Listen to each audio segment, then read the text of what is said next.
Forward on this beautiful Tuesday, Wednesday morning, and I hope that you are doing well.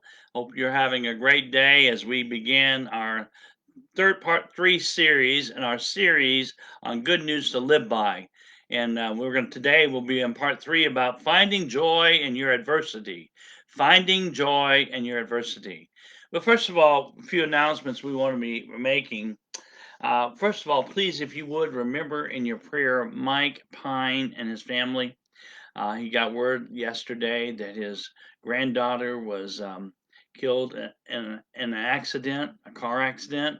And so please remember Mike Pine in your prayers and the passing of his granddaughter.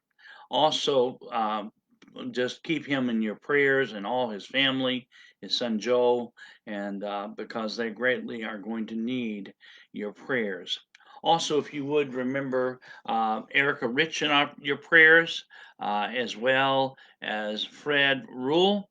Please remember both of these people in your prayers today and pray that all things go well with them. Pray especially for Erica as these are the closing days of her life. If you would, we would encourage you to join us tonight. Matt will be doing Encounters with Christ tonight, and he will talk about the man through the roof. This is found in Mark chapter 2. This is on our Zoom. And so if you go to our Facebook page, you'll go to that Encounters with Christ on Zoom. Really would encourage it. It's a great study. On Sunday night, we also have a study through the book of Genesis. Mike Holleran does. Fabulous job. I really, if you have not joined that study, you need to, and encourage you to do that because you'll be blessed by doing it. This Sunday, things are looking good. The weather's looking good. It looks like we're going to be able to have a one worship service. It's been years since we as a congregation have probably been able to have just one worship service with all of our people. And so we really encourage you to join us. This will be out of the shelter house. We'll put our tents up as well. And we'll need some lawn chairs. There are some picnic tables out there for some of the folks, but we really encourage you maybe to bring your lawn chairs. The service is at 10 o'clock a.m. on Sunday morning. 10 o'clock a.m. on Sunday morning. And we still wish, if you would, to go ahead and sign up for the three services just in case something fluke happened, but also it gives us an idea about how many people we expect. Also, we encourage you to bring a lunch, a picnic lunch with you, and then we will have a fellowship and picnic lunch from a distance. Bring enough for your family, and you will eat your family what your family has. So we do encourage you to do that this coming Sunday at 10 o'clock. We will be blessed by being together, and I hope it's a wonderful occasion. We in our study, we have been looking at Philippians chapter 1, verse 12 through verses 30.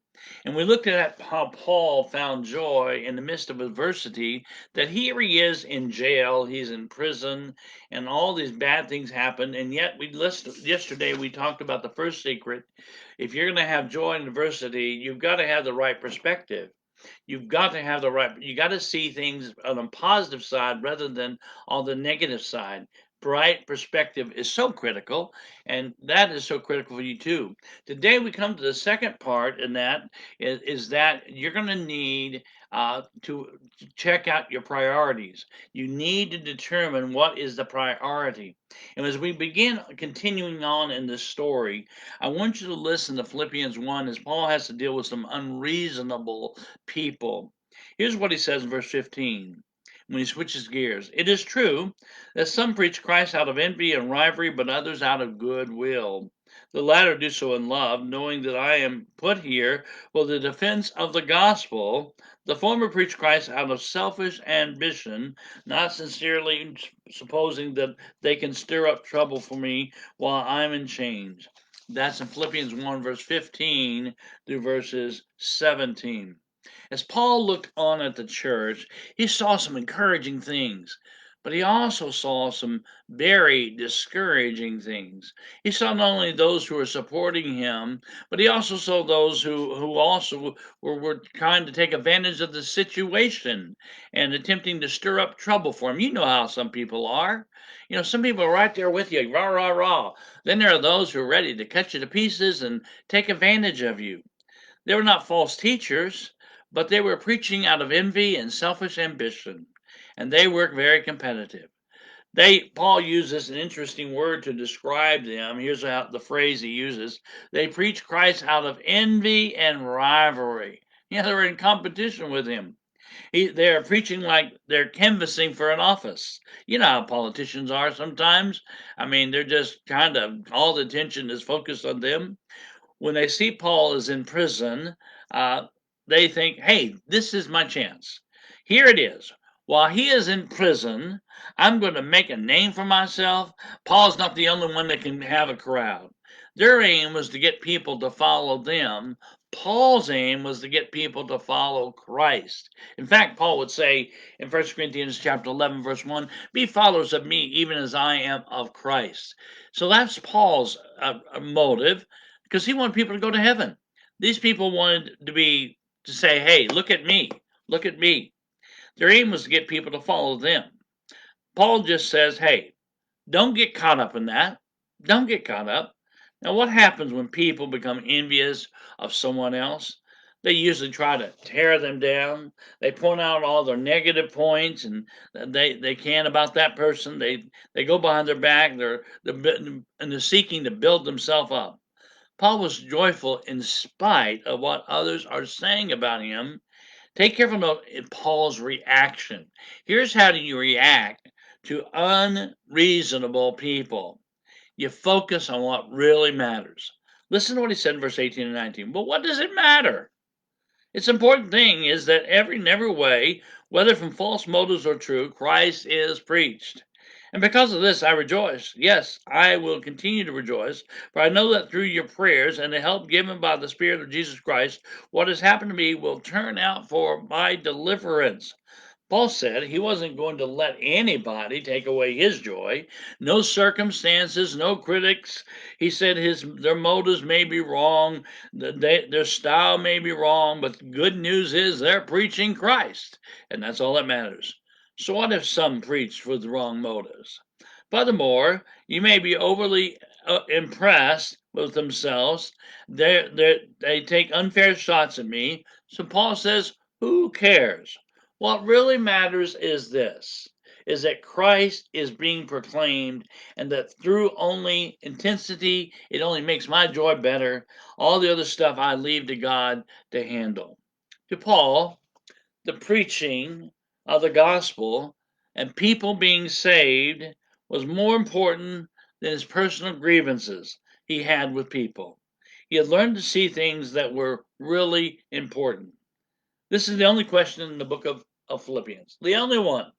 The question is, what does it matter? You think about that.